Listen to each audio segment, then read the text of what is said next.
33살 조선 1명의 사망자와 3명의 부상자가 나온 신림동 흉기 난동 사건 피의자의 신상 정보가 공개됐습니다.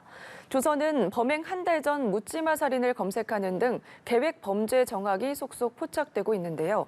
경찰은 내일 조선을 검찰에 송치할 예정입니다. 자세한 사건 내용 김한규 변호사와 짚어보겠습니다. 어서 오십시오. 네, 안녕하세요. 네, 33살 조선이고요. 어제 신상 공개가 됐습니다. 신상공개위원회에서는 왜 신상을 공개하게 된지 이유부터 정리를 해주실까요? 네, 현행 제도상 그 특정 강력범죄라든가 일부 성폭력 범죄에 대해서는 이제 신상 공개가 대상이 되는데요. 네. 그 요건에 좀 해당된다고 본 겁니다. 그 요건 자체는 무엇이냐면은 네. 그 범죄가 굉장히 잔인하고 범죄 피해가 굉장히 중대할 뿐만 아니라 이 범죄에 저질렀다는 증거가 명확하고 네. 그리고 이 사건 범죄에 대해서 어떤 국민에게 공개할 국민의 알 권리 대상, 더 나아가서는 이게 공공의 이익과 관련된 사항일 경우에는 이제 네. 신상 공개가 되는데요.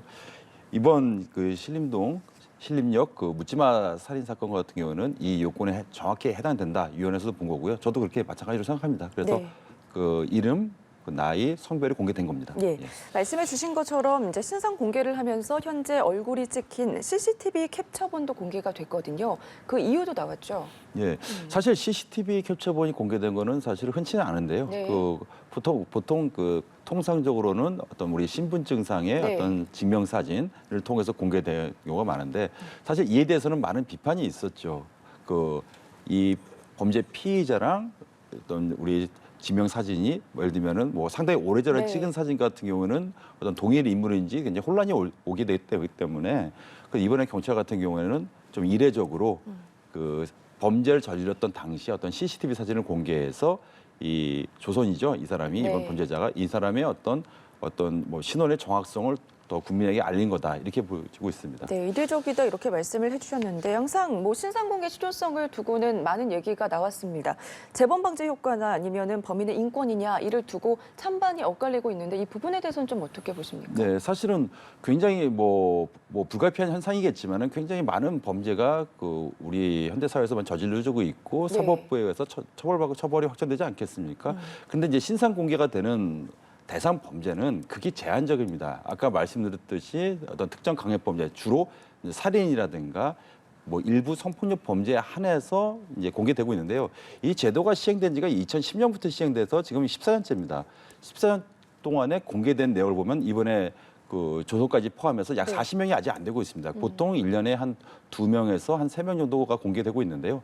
그렇게 하다 보면은 그 이런 강력 범죄를 그 저지른 그 피의자들 중에서 공개되는 대상자는 극히 이제 한정적일 뿐만 아니라 네. 이들이 저지른 범죄의 어떤 흉악성이라든가 흉폭성 그리고 국민들에게 전달되는 어떤 뭐 공포감 그리고 이런 범죄를 그 재범을 방지해야 되는 어떤 예방 효과 이런 것을 고려하면 이 공개되는 대상 숫자가 극히 그 제한적인 것을 서로 형량하다 보면은 사실은 지금 어떻게 보면은 공개 대상 범위라든가 오히려 네. 대상 범위 그리고 아까 어떤 뭐지 최근에 머그샷을 그 적용하는 게 어떠냐 이런 논란도 있지 않습니까? 네. 그래서 대상 범위라든가 머그샷 도입이라든가 보다 좀 확대되지 않느냐 이런 여론이 더 커지고 있는 현실입니다. 네, 말씀해 주신 것처럼 신상 공개와 관련해서 이제 외국처럼 머그샷을 공개해야 되는 것 아니냐 이런 얘기가 계속 나왔었는데 현행법상으로 볼 때 머그샷 공개는 아직은 좀 어려운 거죠? 예,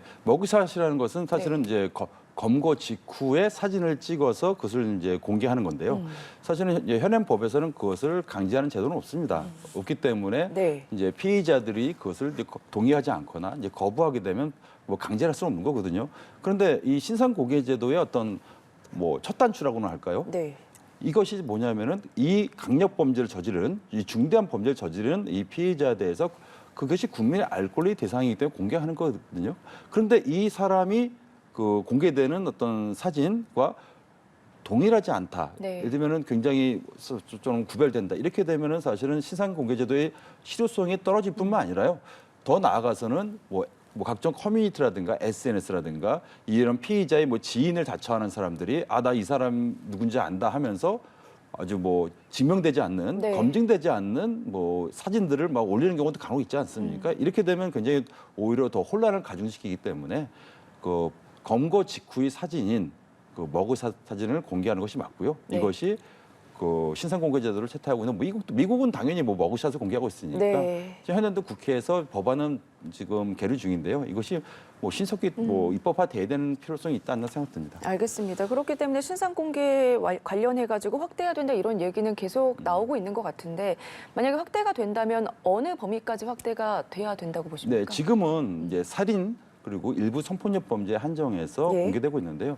사실은 그 범죄 피해자에 대해서 굉장히 중대한 피해를 안겨다 주는 범죄는 이런 어떤 인신에 관한 범죄뿐만 아니라 이제 소위 화이트 칼라 범죄라고 하죠. 그 최근에도 굉장히 크게 논란이 되고 있는 뭐 전세 사기 있지 않습니까? 그래서 뭐 수십억 또는 수백억에 달하는 어떤 사기 범죄라든가 네. 어떤 경제 사범도 있지 않습니까? 이런 화이트 컬러의 범죄자들에 대해서도 좀 액수를 굉장히 고액으로 한정하고 범죄로 인한 피해자 국민들이 다중일 경우에는 이런 화이트 칼라 범죄도 공개될 필요가 있고요. 그리고 하나 더 나가서는 얼마 전에 이제 굉장히 논란이 됐던 네. 부산 돌려치기 남자 같은 경우에도 그 전과가 굉장히 동종 전과가 굉장히 많고 네. 누범 기간 동안에 또 범죄 피해 사실이 명확한 경우지 않습니까? 중대하고 명확한 경우 이런 경우 이런 범죄도 좀 공개 대상에 포함되는 것이 맞지 않나 생각됩니다. 네, 조선은 내일 검찰에 구속 송치가 되고요. 경찰은 현재 아무래도 범행 동기, 계획 범죄 입증에 주력하고 있는 상황인데 저희가 앞서서 리포트로도 보도를 해드렸지만 계획 범죄 정황도 포착이 되고 있다면서요. 네, 사실은 이제 계획 범죄냐 아니냐는 이제 나중에 법원에서 판결할 때 굉장히 중대한 네. 양형에 영향을 미칩니다. 그래서 우발적 범죄인 경우에가 증명이 되면은 이제 법원에서는 그 형량을 약간 이제 완화시키는 것이 그 양형의 기본 원리인데요. 이 조선 같은 경우에는 그 뭐 언론 보도에도 나왔다 좀 전에 말씀하셨듯이 네. 이제 얼마 전에 발생했죠. 홍콩에서 묻지마 살인 사건.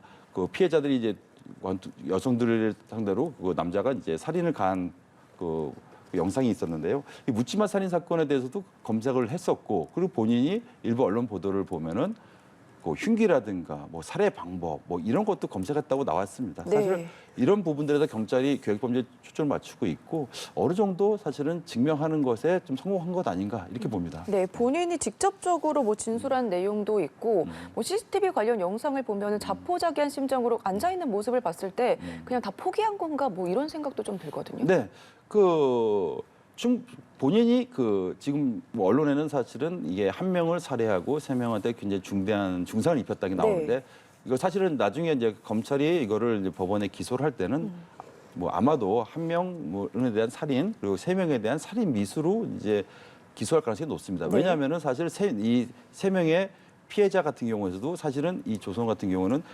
죽일 의사로 흉기를 휘둘렀다고 지금 보여지거든요. 그 네. 사람들 다치게만 할 게 아니고 그렇게 되면 사실 이 사람 같은 경우는 뭐 불특정 다수, 그러니까 몇 명이라고 본인은 생각하지 않았겠죠. 이건 경찰이 수사할 대상이라고 보여지는데요.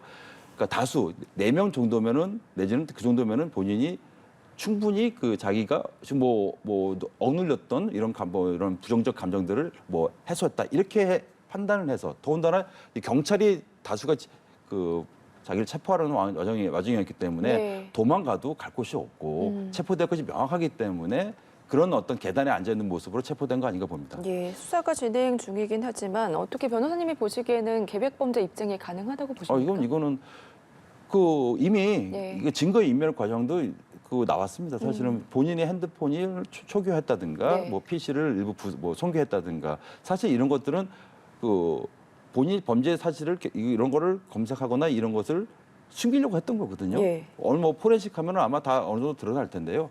이거는 충분히 다만 이제 대상이 특정되지 않았을 뿐이지 사람을 살인하려는 계획은 충분히 있었다. 그리고 경찰도 여기에 수사 초점을 맞췄고 어느 네. 정도 증명했다 보여지기 때문에 나중에 법원 재판 과정에서도 이 부분은 충분히 증명되지 않을까 봅니다. 네, 아무래도 조선에게 극단적 인명 경시, 살인 범죄가 적용될 수 있을지 이 부분에 관심이 쏠리고 있는 상황인데 이게 형량이 가장 높기 때문인 거죠. 예, 아무래도 일단은 뭐 범죄 피해가 중대한 것은 예. 이미 명확하고요. 그러면은 이 피의자 조선 같은 경우에 왜 이런 범죄를 저질렀는가 드러나야 되고 그러면 이게 우발적이었냐 계획적이었냐 이것이 다 이제 밝혀져야겠지만 만약에 계획적이었고 이것이 뭐 이 범죄 동기가 전혀 참작할 사유가 없고 뭐 이런 부분이 드러나면은 사실 법정 최고형을 면하기는 힘들지 않을까 봅니다. 네, 뭐 내용을 보면은 거짓말을 한 정황도 포착이 됐잖아요. 펜타닐을 뭐 복용을 했다, 술을 마셨다 이런 내용도 있던데 심신미약으로 감경하기 위해서라고 볼 수가 있을까요? 네.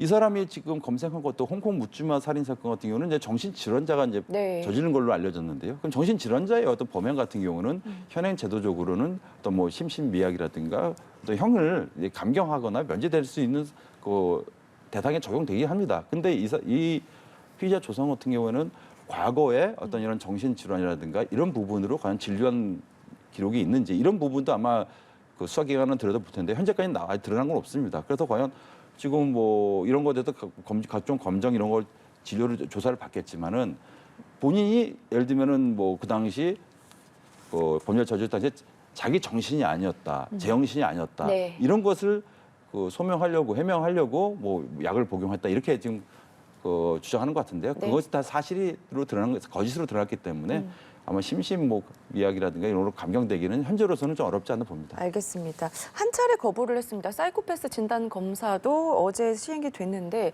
본인 스스로가 사이코패스 성향이 있다 이런 얘기도 했거든요. 그 결과는 언제쯤 나오고 어떻게 나올 거라고 예상하십니까? 사실 사이코패스 검사 같은 경우도 강제할 수는 없습니다. 그 사람이 그 조사받기 싫다는데 그걸 사실은 뭐 그 테스트 문화도 굉장히 많고 복잡하거든요. 그 일단은 뭐 그걸 강제할 수는 없는데 뭐 조사를 받게 되면은 뭐 1인 우리나라가 수사기관 같은 경우는 이런 테스트에 대한 노하우가 축적돼 있기 때문에 뭐 1인 실내 결과가 나오겠지만은 다만 과거에 우리 연쇄살인범 같은 경우에 사이코패스 성향이 굉장히 높았다 이런 것들이 많지 않았습니까? 우리나라 같은 경우도. 근데 그 사람들 같은 경우에 사이코패스 지수가 높았다고 해서 그것이 법원의 양형에서 뭐 유리하게 고려되지는 않습니다. 다만 이제 사이코패스 성향이 높지 않았다 이 정도 결과만 나올 뿐이죠. 예, 이번 사건 이후로 이제 신림동에서 뭐 살인 예고 그런 글이 올라와서 또 불안감이 커지고 있는 상황인데 이와 관련해서도 어젯밤에 올라왔다가 삭제가 되는 그런 사건도 있었거든요. 이 글 작성자 어떻게 검거가 됐습니까?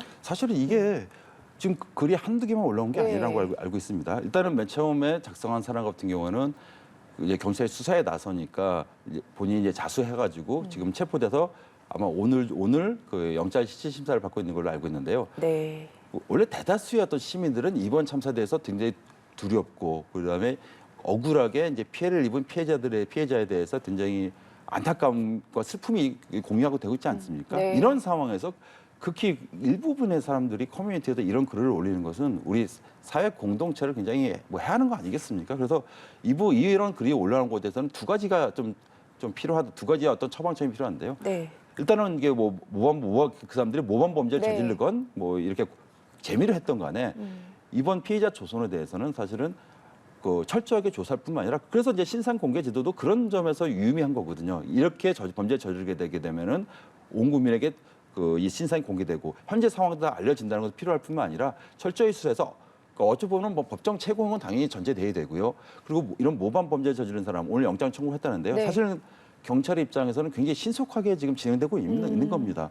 그래서 왜냐하면은 커뮤니티에 이런 거 올렸던 거는 보통 협박이 되는데 만일에 뭐 구속이 되거나 설령 기각이 되더라도 나중에 재판을 받게 되거든요. 네. 이런 것들이 좀 공유가 돼야 돼요. 그래서 왜냐하면 이거는 단순히 국민들에게 뭐 이렇게 공포감을 줄 뿐만 아니라 네. 그 인근에 있는 그 상인들 같은 경우는 뭐 되게 억울하게 또 계속 그 영업에 피해를 보는 거 아니겠습니까? 예. 그래서 뭐 단호한 어떤 법적 그 조치가 계속 예정돼 뒤따라야 된다고 생각합니다. 네, 살인 예고를 했던 20대 남성에게 구속영장을 청구한 상황인데 처벌 가능성에 대해서는 좀 어떻게 보십니까? 지금 이게 이제 협박 혐의로 영장 청구를 했는데요. 네.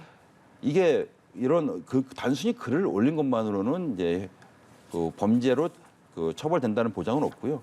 이게 어떤 본인이 범죄를 실행하겠다는 구체적인 어떤 실행 단계까지 어느 정도까지 나가야 되는데요. 네. 이 사람 같은 경우는 그 범죄 흉기를 본인이 샀다고 해가지고 그걸 뭐 인증했다고 합니다. 사실은 이렇게 되면 단순히 재미로 글을 올린 것뿐만 아니라 구체적으로 그 본인이 얘기했듯이 사람을 죽이겠다, 특히 여성을 죽이겠다 이런 거를 그 예고한 거에 대해서 충분히 실행 가능성도 있다고 보여줄 수도 있거든요. 네. 이런 부분에 대해서 아마 오늘 영장 실질심사에서 이 사람 같은 경우에 과연 그것이 실행하려고 했느냐, 단순히 호기심 낸 재미를 했느냐 이런 판단이 아마 법원 통해서 나오지 않을까 봅니다. 알겠습니다. 오늘 말씀 여기까지 들어보겠습니다. 지금까지 김한규 변호사와 함께했습니다. 고맙습니다. 예.